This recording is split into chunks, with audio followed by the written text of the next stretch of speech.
जय माता के मित्रों, माँ जालौन वाली ज्योतिष विज्ञान केंद्र में आपका स्वागत है। आइए आज के विषय में ये जानते हैं कि यदि आप भी प्रचंड रूप से धन प्राप्ति की कामना रखते हैं तो आपको क्या साधन करना चाहिए। यदि जो आप पुरुषार्थ करते हैं, बिजनेस व्यापार में लगे हुए हैं, उससे धन प्राप्ति बहुत कम संख्या में हो रही है, उसमें सफलता बहुत कम संख्या में मिल रही है, तो आज मैं आपको ऐसा साधन बताने के लिए जा रहा हूं जिसके करने से निश्चित ही उस कार्य में बेहद सफलता मिलेगी और धन प्राप्ति के योग अच्छे खासे बनेंगे। करना क्या है? श्री सूक्त किसी भी पुस्तक में, जैसे नित्य कर्म पूजा प्रकाश है और एक पुस्तक आती है श्री सूक्त की भी पुस्तक आती है, उसमें भी आपको ये मिल सकता है।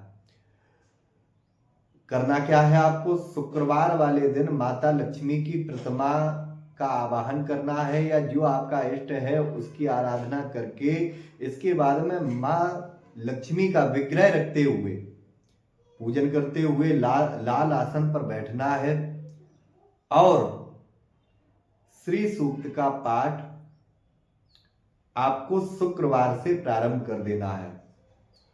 किस शुक्रवार से? शुक्ल पक्ष में कोई भी शुक्रवार होगा, चलेगा। अब आपने पाठ प्रारंभ कर दिया।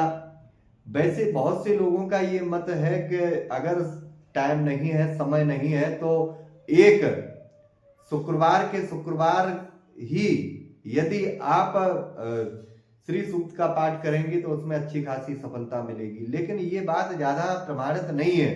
कोई भी चीज रेगुलर की जाए तो उसका लाभ अलग होता है।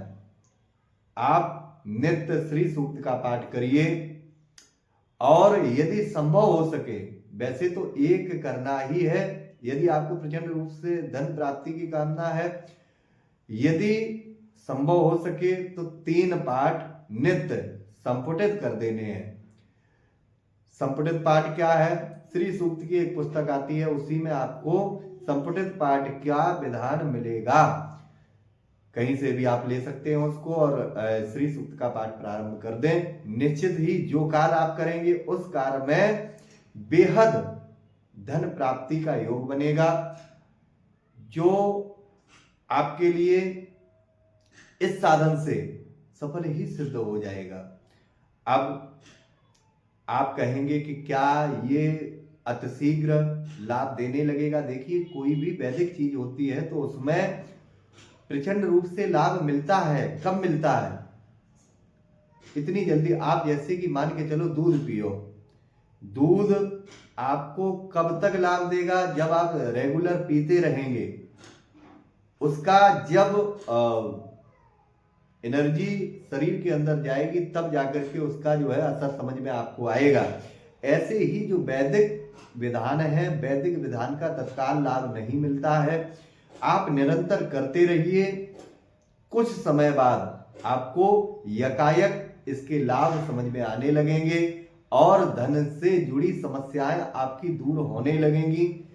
अब देखिए, आप अगर ये समझें कि इस साधन को करने से, श्री सूक्त के पाठ करने से आपके धन से जुड़ी समस्याएं समाप्त हो जाएंगी, तो पुरुषार्थ करना बंद कर दो। देखिए, पुरुषार्थ करना बंद नहीं करना है। जो आप बिजनेस व्यापार कर रहे हैं उसको करते रहिए, उसी से आपको धन के स्रोत बढ़ेंगे, धन मिलेगा। अब ये सोचो कि ये साधन करने लगो, इससे आपको अनायास धन प्राप्त हो जाए, ऐसा नहीं होता है।